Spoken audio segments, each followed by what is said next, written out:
Welcome to Afghanistan Monthly Events on Saturday, July 19th. In recent days, videos have been circulating on social media showing Taliban soldiers and officials from the Department of Promotion of Virtue and Prevention of Vice forcing women onto motorcycles, while the women, crying, beg them to let them go. This issue has raised concerns about the Taliban returning to the policies of their first period in power. Stay tuned for a special report on this topic. They went through a terrifying night and are very scared. The Taliban's goal is to keep women out of society. Samala Amiri is a women's rights activist. She claims that on Thursday, July 17th, one of her colleagues and her colleague's niece were detained at 5 p.m. by the Taliban's Ministry for the Promotion of Virtue and Prevention of Vice in the Zarin area of Kabul, allegedly for not wearing a hijab. In her statement, she claimed that her colleague told her that she and her niece saw up to 250 women and girls detained at the station. According to her, some were released, but many others were still being held there. One of my colleagues has been imprisoned, and they've rounded up a lot of girls. They've gathered and imprisoned around 200 women and girls. They round them up and take them to the station. They tell you, you didn't observe hijab, man. Please observe your hijab. They checked their phones. There was also another woman who had come from Germany. She was treated, and she is still being treated. After being released, some of them were cheerful, but for many others, their fate is still unknown. Ms. Amiri also sent some written messages from her colleague, in which it was claimed that many other women had been arrested before them, and out of all those, only 50 were released on bail last night. I don't know. Up until 4 o'clock, this man found an argument and some vegetables here and there. We see that the person doesn't have a man. A Kabul resident and mother of 6 young daughters also claimed that she and one of her daughters were arrested by male officers from the Ministry for the Promotion of Virtue and Prevention of Vice of the Taliban government at 12 o'clock instead of 4 on Thursday in the Polisork area of District 3 in Kabul. According to her, after being insulted and subjected to offensive and vulgar language, they were released again. This woman, who did not want her name mentioned in this report due to the sensitivity of the issue, claimed that they were fully veiled. But because they did not have a male guardian, they were arrested by the male Taliban officers. The little girl was with us, sick and going to the doctor. Still, they treated us badly and harshly, threatening to take us to the police station. Then someone showed up. He took us out of it. They were properly veiled. They were wearing chatters. He said nasty things, like, you don't respect hijab, you don't respect your honor. He said things. There were 17 mullahs there, all wearing white turbans. This is the kind of injustice that no one in a humane society would call justice. They has put a lot of pressure on women, until. Where can we find anyone? I don't have a man. She says her husband is paralyzed and her son is a 7-year-old child. Similarly, another young woman from Kabul, who also claims that she was taken for a few hours to a Taliban Department of Promotion of Virtue and Prevention of Vice in the Sharina area of Kabul. After being interrogated at the department, receiving warnings, and having her phone checked, she was released on the guarantee of her family. She, who did not want her name or voice to be published in this report due to the sensitivity of the issue, said that life in Afghanistan has become very difficult for women and that the country has turned into a prison for them. This is something that some women's rights and human rights activists also emphasize. Sharzad Akbar, the head of a human rights organization known as Rawadari, said, "Unfortunately, the Taliban have completely turned Afghanistan into a prison, brick by brick. Women and girls don't even have the right to breathe. That is, in a situation where women and girls cannot go to the city or the market to take care of their needs, and cannot visit their friends and relatives. This situation is completely inhumane and unbearable." Saif al-Islam Khyber, spokesperson for the Ministry for the Promotion of Virtue and Prevention of Vice of the Taliban government, Abdul Matin Kane, spokesperson for the Ministry of Interior, and Khalid Zadran, spokesperson for the Taliban Security Command in Kabul, did not respond to these allegations by the time this report was published.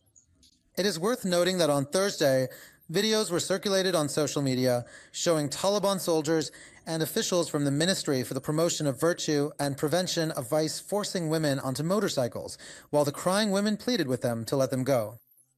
According to the claims of those interviewed in this report, Over the past week, the Taliban have started detaining and warning women and girls in restaurants, markets, streets, and various public places for not observing hijab or not being accompanied by a male guardian.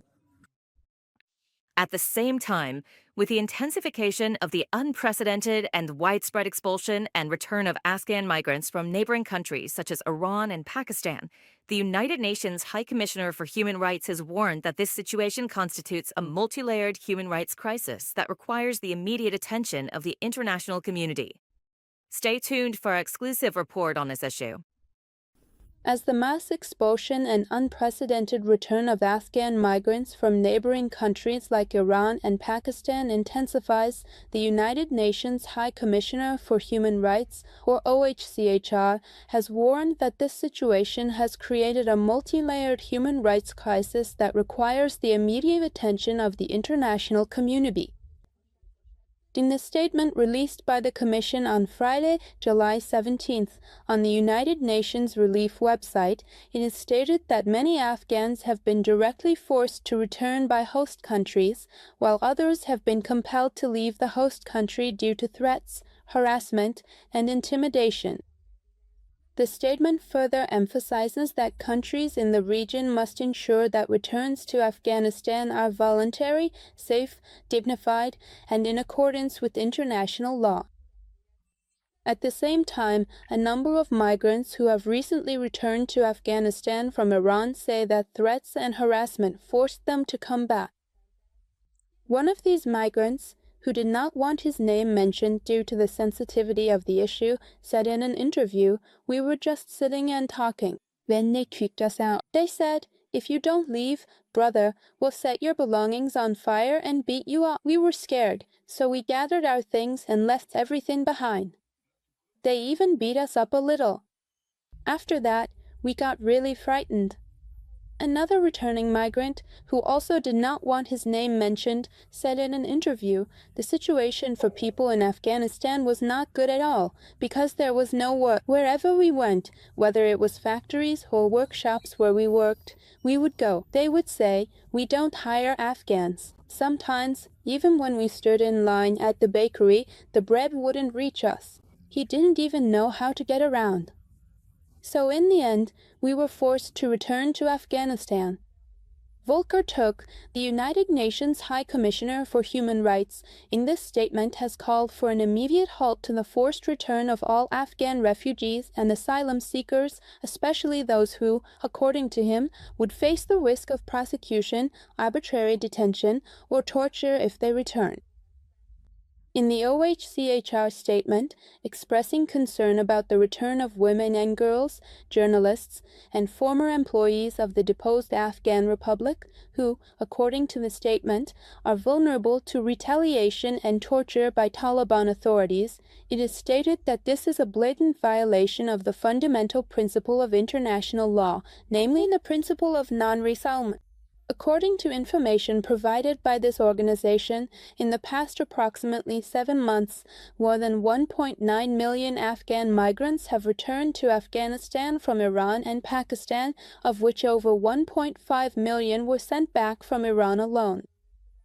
The Commission adds that out of this number, 938,000 people, that is, 60%, have been deported, with 500,000 of them having been deported since June 13. The deadline for Afghan migrants in Iran holding census cards ended on July 6. However, the deportation of Afghans from Iran has intensified at an unprecedented rate since the recent clashes between Iran and Israel on June 13. As the unprecedented and mass expulsion of Afghan migrants from Iran and Pakistan continues, concerns about the possible violation of the rights of women and girls returning to Afghanistan have intensified.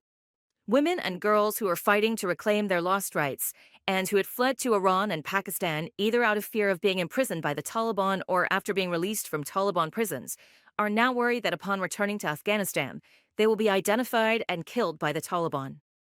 Stay tuned for our exclusive report on the concerns of these women.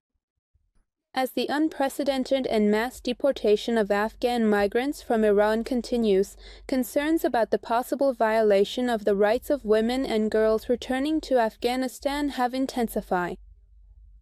The Malala Fund has stated that Iran's decision to forcibly return tens of thousands of Afghan migrants, especially women and girls, to Taliban-controlled Afghanistan and a system of gender apartheid that has stripped them of the right to education, work, freedom, movement, and security is a direct act of harm. In a statement released on Thursday, the foundation emphasized that the forced return of women and girls to Afghanistan deprives them of all opportunities to rebuild their future. The statement also noted that some of these women are human rights activists, teachers, and protesters who have raised their voices against the Taliban's gender apartheid. Sending them back means putting them at serious risk of dangers such as torture, imprisonment, sexual violence, and other human rights violations. The Malala Fund has called on the international community to halt the forced return of Afghan migrants. Refugee protections should be expanded for those seeking safety, legal accountability should be strengthened, and gender apartheid should be recognized as an international crime. Meanwhile, a number of Afghan women protesters in Iran say that if they return to Afghanistan, they will face the serious risk of arrest, torture, and even death. Parisa Mobarez, one of them, said in an interview, "I have been threatened by the Taliban time and again. I also have a history of being imprisoned in Afghanistan. In addition to that, because of my own activities and my brother's, my uncle was imprisoned. Now I'm afraid that if I get deported to Afghanistan in this situation, I might not even make it home. They might arrest me on the way and accuse me of murder. It probably exists. Because I kept on asking for help and fighting again and again." Marzi Mohammadi, another of these protesting women, says, "My concern is that these civil activists, these protesting women, might be sent back to Afghanistan again. Their lives will be in danger, and maybe those terrible days will repeat themselves. They might end up in prison again. They will once again be subjected to torture by the Taliban." These protesting women are calling on the United Nations and other international organizations to take serious and concrete action to stop the forced deportation of Afghan women and girls. This comes as there have already been concerns about the forced return of migrants, especially women and girls, to Taliban-ruled Afghanistan. Hamid Karzai, the former president of Afghanistan, on July 15th called on host countries to reconsider their decisions regarding the mass and forced deportation of Afghan migrants, given the economic difficulties and the closure of schools above 6th grade and universities to girls in Afghanistan. Earlier, a number of girls who had recently returned to Afghanistan from Iran said in interviews that they were worrying about their future because of the Taliban's restrictions on education beyond the 6th grade. Meanwhile, Iran has intensified the process of deporting Afghan migrants. The United Nations High Commissioner for Refugees, UNHCR, has called this wave of deportations unprecedented and announced that in the first 6 months of this year, about 1.3 million Afghans have returned from Iran to Afghanistan. A number of Afghan traders say that following the closure of the Wagah border crossing between India and Pakistan, Afghanistan's exports of dried fruits to India have come to a complete halt. According to them, this problem has led to a sharp drop in prices and widespread economic losses, which have also affected women in an unprecedented way. Watch our exclusive report on this issue with Yana Kabara. In Kabul, there are dozens of dried fruit cleaning and packaging centers, most of whose workers are widowed and needy women. These women are worried that they too might lose their jobs because the Atari market route has been closed and some of the dried fruit cleaning and packaging centers have stopped operating. With their closure, many of these women have already become unemployed. Asma is one of these workers. 1,500 people, or even more than that, used to work here. Now, in the afternoons, the companies here are no longer operational. The route is closed. We can no longer work here. Now, only 5 or 6 people work here. Out of about 1,500 people who used to work here, now only 5 or 6 of us are working. If things don't open up in the future, all the companies will collapse. All the people who deserve to work are now unemployed. Dried fruit traders in Kabul say that previously they used to export about 200 tons of dried fruit daily to India via the water route. But since this route was closed, a number of companies have stopped their operations due to heavy losses, and with their closure, many women have also lost their jobs. Rustam Khan is one of the dried fruit traders in Kabul. Each company had about 250 employees. He says that in each company, 250 women used to work. For example, in my own company, only 5 women are working now, and in each company, only 7 or 8 women remain. Work has stopped in all the companies. Every company is like this. All the companies are out of work. The Fruit Traders Union in Kabul says that more than 80% of Afghanistan's dried fruits, such as raisins, almonds, figs, walnuts, pistachios, cumin, dried peaches, and other items, used to be exported to India via Wagah. But since last May, after tensions between India and Pakistan, this route has been closed to fruit exports from Afghanistan, and Afghan traders have suffered hundreds of millions of dollars in losses. This union, which has hundreds of members across Afghanistan, says that out of 162 containers loaded with dried fruit that were stopped at the Wagah border during the tensions between India and Pakistan, 12 containers are still stuck there, and there are concerns that the dried fruit inside these containers may have spoiled. Traders say that both India and Pakistan are making excuses, and right now their dried fruit is being kept in warehouses that are neither up to standard nor have cold storage. Afghan dried fruit is famous worldwide for its high quality, but now that it is not being exported to India, its price has dropped in Afghanistan's domestic markets. Saifullah, one of the dried fruit shopkeepers in Kabul. The prices of dried fruit have dropped by almost 50% compared to before. Because before, it used to go to India by land and by air. We used to have air shipments too, but now, well, everything is unfortunately blocked. The low prices have really affected us. And before, air transport was good too. We had more air shipments, and there was government support as well. The government used to cover about 40% of the air freight costs. Now the government, unfortunately, isn't paying attention. They really should.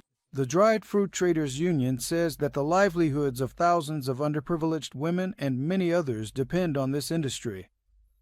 Meanwhile, India's Ministry of Commerce has stated that from April last year to March this year, the trade volume between Afghanistan and India exceeded $1 billion, of which $690 million were Afghan exports to India.